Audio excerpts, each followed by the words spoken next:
మనం ప్రభు అయిన యేసుక్రీస్తు నామములో వందనాలు మీకు అందరికీ. దేవుని మాటలు విందాం, శ్రద్ధగా విందాం. దేవుని స్తోత్రం. హల్లెలూయా.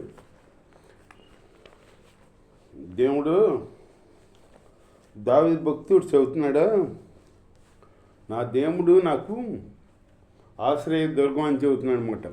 నా దేవుడే నా కోట, నా బలం, నా సమస్తం నా దేవుడే అంటున్నాడు.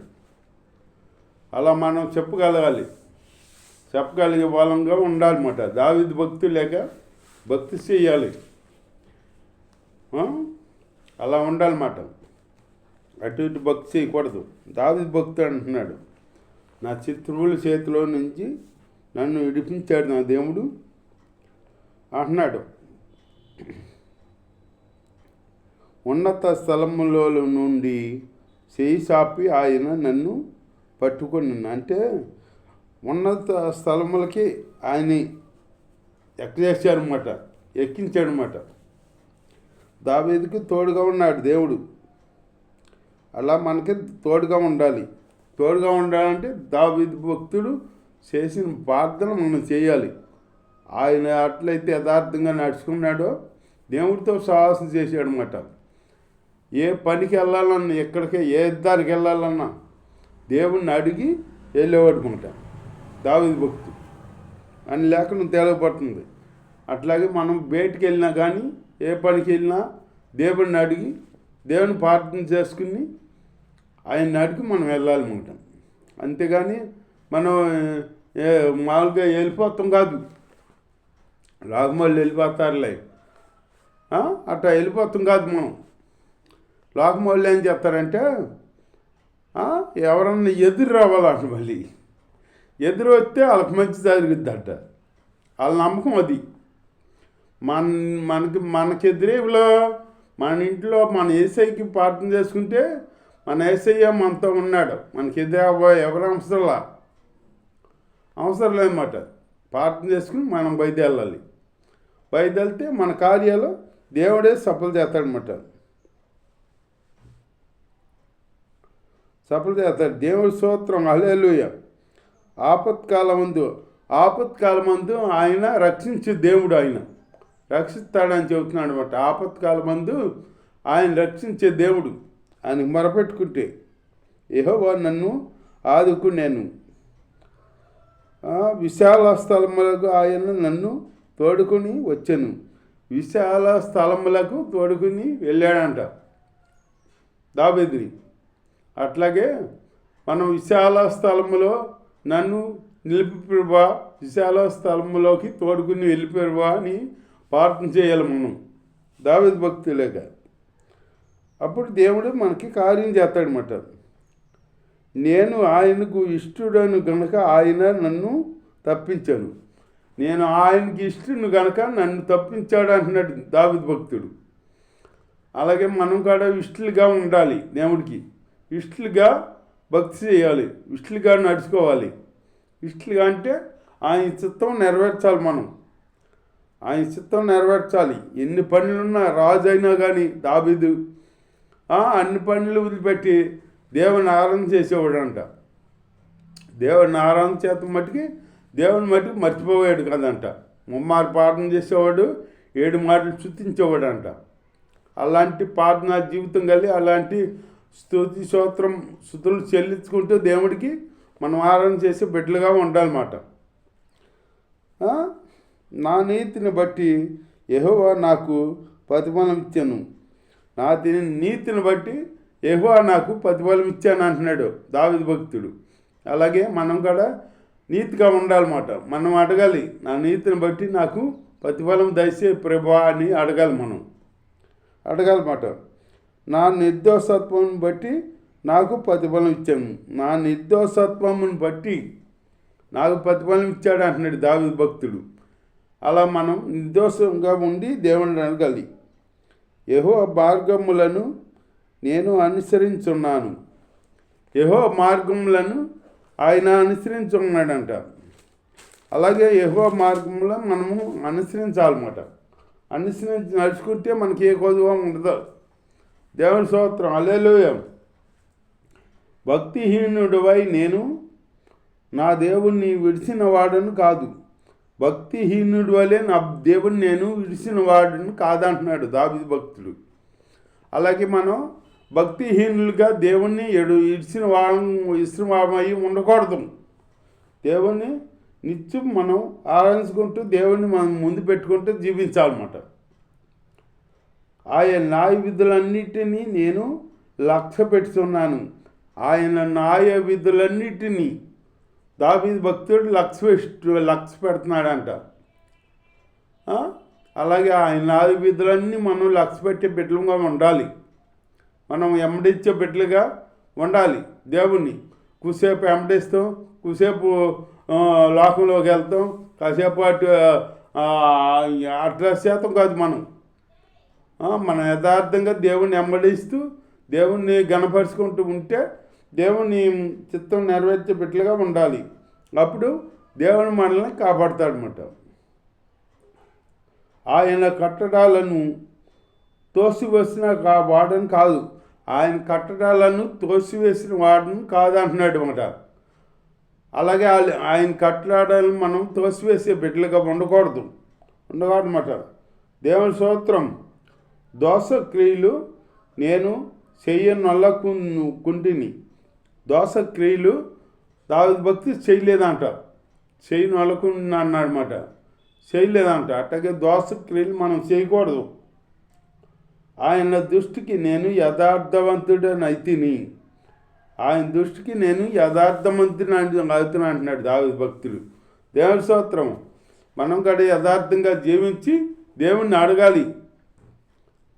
నా యథార్థత నేను ఎట్లా నడుచుకుంటున్నానో మీ అందు కృత జ్ఞాపం చేసుకో ప్రభా అని జ్ఞాపం చేసుకో ప్రభా అని మనం ప్రార్థన చేయాలన్నమాట. ప్రార్థన చేయాలి. ఒకసారి రాజుగారికి చనిపోయే వ్యాధి వచ్చినప్పుడు నీకు ఎస్ఏ భక్తుడు చెప్పాడనమాట, నువ్వు మరణం అవుతావు, నీకు మరణకరమైన వ్యాధి వచ్చింది, నువ్వు మరణం అవుతావు కనుక నీ ఇల్లు చక్కబెట్టుకో అంటే, అప్పుడు చక్కబెట్టుకో అంటున్నప్పుడు ఆయన ఏం చేయలే. ఇప్పుడు మనమైతే ఏం చేస్తాం, చక్కబెట్టుకో అంటే ఏ ఆస్తులు సంపాదించాము ఆ కొడుకులకి చెబుదాము, వాళ్ళకి చెబుదాము, ఇంకా పలానా చాటు పలానా ఉన్నాయి, పలానా చాటు పలానా కాగితాలు ఉన్నాయి, పలానా చాటు పలానా ఆస్తిపత్రాలు ఉన్నాయి అని మనం ఈ లెక్క చెబుతాం. ఆయన అట్లా ఆ లెక్క చెప్పలా. నీళ్ళు చక్క పెట్టుకోమన్నప్పుడు ఆయన మంచి మెల్లిగా లెగిసి గోడ తట్టుకు తిరిగి ప్రార్థన చేశాడనమాట. నీ ఎదుట నేను యథార్థంగా ఎట్లా నడుచుకున్నానో కృపతో జ్ఞాపం చేసుకో ప్రభువా అని ప్రార్థన చేశాడనమాట, కన్నీరు విడిచి. అట్లాగే నీ ఎదుట మేము యథార్థంగా ఎలా నడుచుకున్నామో ప్రభువా కృపతో జ్ఞాపం చేసుకోమని మనం ప్రార్థన చేయాలి, కన్నీరు విడిచి. అప్పుడు మనకు ఆయుష్ పెంచుతాడు దేవుడు, మన అనారోగ్యం తీసివస్తాడు. అట్లా ప్రార్థన చేస్తే అప్పుడు ఇజిగాకి 15 సంవత్సరాల ఆయుష్ ఇచ్చాడంట. మళ్ళీ దేవుడి స్తోత్రం. ఇజిగా ఇచ్చిన దేవుడు మనకేమో దేవుడు కాదు, ఇజిగా దేవుడు మన దేవుడు ఇజిగా దేవుడు. మనం భక్తి చేసే దాంట్లో తేడా ఉంటుంది. అంతేగాని ఆ దేవుడు అందరికి ఒకే ఇదిగా చేస్తాడు కార్యాలు. కాకపోతే మనం భక్తి చేసే విధంలోనే తేడా ఉంటుంది. అది దేవుని స్తోత్రం. ఆయన అంట దయగల వారి ఎడల దయ చూపిస్తాడంట. దయగల వారి ఎడల నీవు దయ చూపించేవాడవు. దయగల వారి ఎడల ఆయన దయ చూపిస్తాడంట. అట్లాగే యథార్థవంతుల యథార్థవంతులుగా ఉందువు. యథార్థవంతుల ఎడల యథార్థంగా ఉంటాడంట దేవుడు. అట్లాగే మనం యథార్థంగా ఉండాలి. యథార్థంగా ఉండి మనలో ఏం కోరుకుంటున్నాడంటే దేవుడు నీలో యథార్థత కోరుకుంటాడు. యథార్థంగా ఉండాలి నువ్వు. నీ మాట అవునంటే అవును, కాదంటే కాదు, అట్లా ఉండాలి. దానికి మించింది ఏది రాకూడదు. వచ్చిందంటే అది అపవాదించి పుట్టిందే. నువ్వు అవునంటే అవును, కాదంటే కాదు. నీ గొంతుకు మీద కత్తి పెట్టినా కానీ నీ మాట అవునంటే అవును, కాదంటే కాదు, అట్లా ఉండాలన్నమాట. అట్లాంటి భక్తి చేయాలి మనం. అట్లాంటి భక్తి చేస్తే ప్రతిఫలం పొందుకుంటాం మనం. అంతేగాని మనం అటు ఇటు అల్లా టప్ప భక్తి చేయకూడదు మనం. దేవుడి స్తోత్రం, హల్లెలూయా. శ్రమలో నుంచి మనల్ని రక్షిస్తాడండి దేవుడు. నా దీపమును వెలిగించేవాడవు నీవే, నా దీపమును వెలిగించేవాడవు నీవే అంటున్నాడు భక్తుడు. అలాగే మనం ప్రార్థన చేసే బిడ్డలుగా ఉండాలి ధైర్యంగా. నా దేవుడైన యెహోవా చీకటి నాకు వెలుగుగా చేశాను. చీకటిని వెలుగుగా చేశాడంట దావీదు భక్తుడికి. అలాగే మనకి చీకటిని వెలుగుగా చేస్తాడనమాట దేవుడు. మన దేవుడు ఎవరంటే గొప్ప దేవుడు, ఆశ్చర్యాలు చేసే దేవుడు, అద్భుతాలు చేసే దేవుడు, దీనిని సైతం ప్రేమించే దేవుడు. నేను పాపిని అని ఒప్పుకున్నామనుకో నిన్ను పరిశుద్ధుడిగా చేస్తాడు దేవుడు, గొప్ప దేవుడు. అలాంటి దేవుని మనం ఆరాధిస్తున్నాం. మనం ఆయన అందు భయభక్తులు కలిగి ఆయన్ని శ్రద్ధ భక్తులతో ఆరాధన చేస్తూ భక్తి చేస్తూ ఆయన నుంచి మనం మేలు పొందుకోవాలి. అట్లాంటి బిడ్డలుగా మనం ఉండాలన్నమాట. దేవుడి స్తోత్రం, హల్లెలూయా. దేవుడు యథార్థవంతుడు అంటే దేవుడు. యెహోవా వాక్కు నిర్మలము, యథార్థవంతుడు దేవుడు. తన శరణజుచ్చు వారి అందరికీ ఆయన కేడం. తన శరణజుచ్చు వారి అందరికీ ఆయన కేడంగా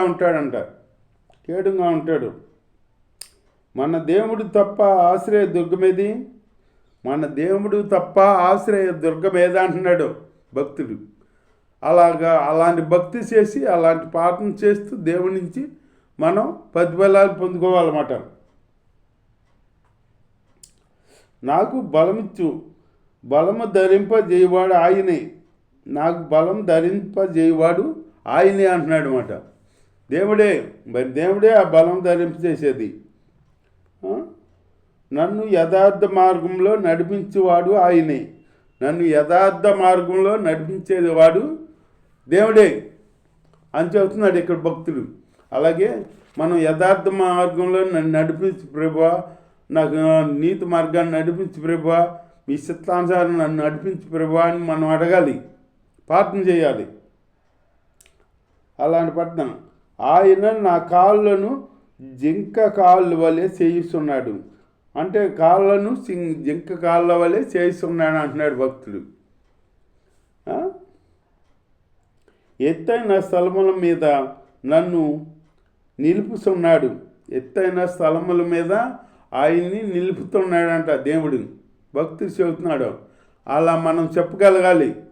మనం అంత భక్తి చేసామనుకో, దేవుడు అందు ఉన్నామనుకో, దేవుడు నాకు సమస్తం, నేను ఇట్లా ఉంటున్నాను, మీ అందు ఉంటున్నాను, నేను సమస్తం నేను మీ అందే ఉంటున్నాను, నేను రెండో ఇది లేకుండా మీ భక్తి చేసుకుంటున్నాను, నాకు ఎంత కార్యం చెయ్యవు అని అడగాలి. మనం అడగాలన్నమాట. అడిగే వాళ్ళం బిడ్డలేక ఉండాలి.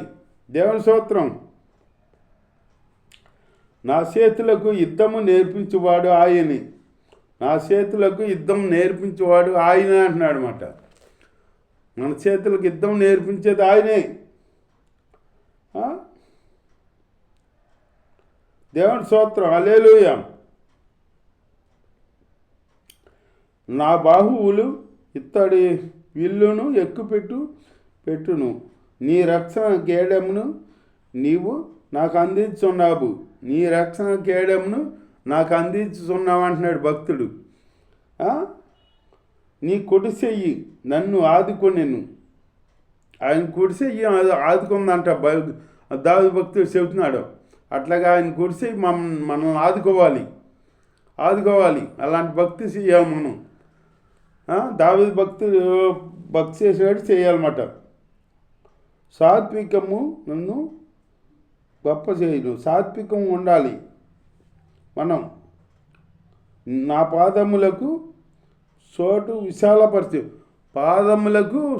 విశాలపరుస్తాడంట దేవుడు అని భక్తి చెబుతున్నాడు. అలాగే మనం దేవుడిని అన్ని భయభక్తులు కలిగి దేవుడిని అట్లా అడిగి ప్రార్థన చేసే బిడ్డలుగా ఉండాలి. దేవుడి వాక్యం దీవించం కాక. ఆమేన్. స్తోత్రం నైనా పరిశుద్ధుడ యేసయ్య నీ స్తోత్రం ఇప్పటివరకు నైనా నాతో మాట్లాడిన మా దేవాన్ని స్తోత్రం అట్టిలా జీసస్ ఫాదర్ మై గ్లోరీ ఈ చిన్న వాక్యం నాయన దీవించి ఆస్వాదించి కాపాడి సహాజ్యం నేస్తంలో ప్రార్థన చేసి అడుగుకొని పరమ తండ్రి ఆమేన్.